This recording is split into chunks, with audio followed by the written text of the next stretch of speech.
અદ્યતન સુવિધાઓથી સજ્જ રંગૂન જનરલ હોસ્પિટલ. ઉપરોક્ત હોસ્પિટલમાં ઉપલબ્ધ સુવિધાઓ: બાળકો માટેનો ખાસ ઓપીડી વિભાગ, કાંગારૂ મધરકેર વિભાગ, સ્પેશિયલ રૂમની સુવિધા, પીઆઈસીયુ, નવજાત શિશુ સઘન સારવાર કેન્દ્ર, એનઆઈસીયુ, નાસ આપવાની સુવિધા, નેબ્યુલાઇઝેશન, ઓક્સિજનના બોટલ તથા કોન્સન્ટ્રેટરની સુવિધા, નોર્મલ તથા સિઝેરિયન પ્રસૂતિ, પીડા રહિત પ્રસૂતિ, ગર્ભાશયનું ઓપરેશન, ટાંકાવાળું તેમજ ટાંકા વગરનું, સોનોગ્રાફી, વંધ્યત્વ નિવારણ, દરેક પ્રકારની તબીબી સેવાઓ નિષ્ણાત તબીબો દ્વારા પ્રદાન કરવામાં આવે છે. સરનામું: રહાડપોર ગામ પાસે, તાલુકો, જિલ્લો ભરૂચ. 15 વર્ષથી પાલેજમાં જૂના અને જાણીતા computer, laptop, CCTV camera service, printer repairing તેમજ નવા અને જૂના કોમ્પ્યુટર લે વેચ કરનાર. એડમિશન ફોર્મ તેમજ તમામ સરકારી ફોર્મ ઓનલાઈન ભરી આપવામાં આવશે. ભરૂચના ઓરા ગામ નજીક માર્ગ બિસ્માર બનતા વાહન ચાલકો સહિત ગ્રામજનો પારાવાર મુશ્કેલીનો સામનો કરી રહ્યા છે.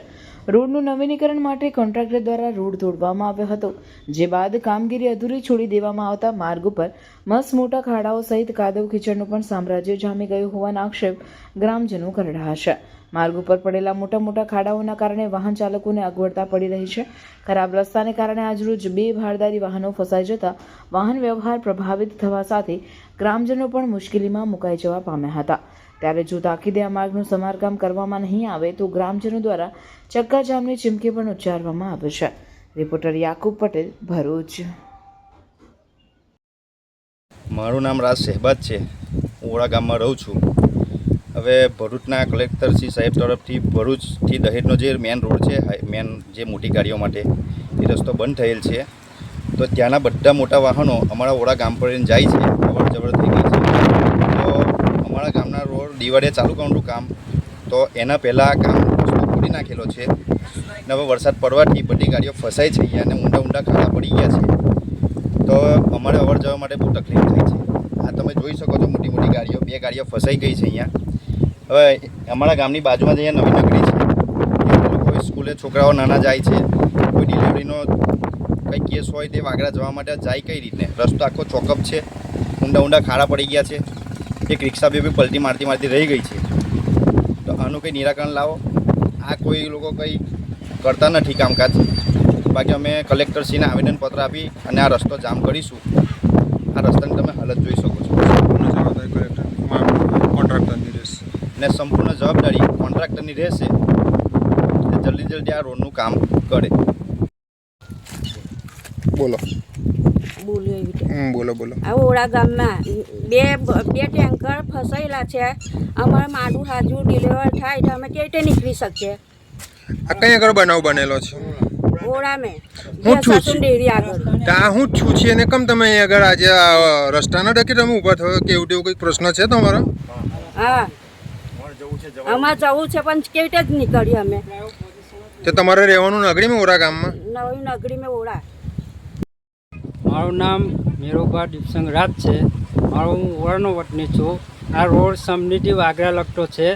અહીંયા જે રોડનું કામ છે એ દિવાળી પહેલાં કામ ચાલુ થવાનું હતું.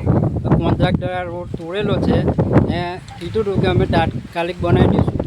જો વરસાદના લીધે કંઈ કામ થતું નહીં. બીજું કે આગળ જે આ રસ્તો છે તે તમે જોઈ શકો છો કે આ રસ્તો એ લોકોએ ખોલી તો કાઢેલો જ છે, પણ એને માટી કે ગમે તે પૂરણ કરેલું હોત તો બી આ પબ્લિક ગામની હેરાન ના થાય. બીજું કે આ સાધનોવાળા હેરાન ના થાય. પણ અહીંયા કોઈ જાતનું કામ કરેલું નથી. અમે રજૂઆત કરીએ છીએ તો એવું કે ભાઈ ટોલી છે આવતી નથી, વરસાદ છે, તો તમે આ પોઝિશન જોઈ શકો છો. કેટલી ટ્રકો અહીંયા આગળ ફસાઈ છે? અહીંયા ઓલરેડી એક હાઈવો છે ને એક ટ્રક 2 ગાડી તો ફસાઈ જ ગઈ છે. આ રોડ સદંતર ચોકઅપ થઈ ગયો. આવું કેટલા દિવસથી ચાલે છે? 2-3 દિવસથી? લગભગ 2-5 દિવસથી 15 દિવસથી આ રોડનું પોઝિશન તમે તો 2-4 વરસાદ પડેલા અને આ ખાડાનું પોઝિશન થઈ ગયું છે. આનો કોઈ જાતનો નિકાલ આવતો નથી. તમે કોન્ટ્રાક્ટરને રજૂઆત કરી? કોન્ટ્રાક્ટરને અમારી રજૂઆત છે કે આ તાત્કાલિક ધોરણે આવી એનું જે કંઈ નાખવાનું હોય તે નાખીને એને હરખો એકતા રોડ ચાલુ કરી દે. બસ. આ ઓરા ગામની ભાગોળે જે રોડ કાપી નાખ્યો છે કોન્ટ્રાક્ટરે, તે રોડ હજુ તક બન્યો નથી ને આ ગાડીઓ ફસાય છે અને ગામના લોકો હેરાન થઈ ગયા. એ કોઈ બીમાર પડ્યું હોય તો ફોર વ્હીલર જાય એ પોઝિશન નથી કે 108 બી નહીં આવી શકે. તમારી ગાડીને નુકસાન થયું છે? અમારી ગાડીને કોઈ નુકસાન નથી. તો ગાડી તમારી ફસાઈ ગઈ છે. હા. કોના કારણથી? કોન્ટ્રાક્ટરને લાપરવાહી ના કારણે? હા, એના લાપરવાહીથી જ ને એને રોડ કાપી નાખ્યો જમીન બરાબર જમીન આવી ગઈ નીચે, પથ્થર બધા કાઢી નાખ્યા.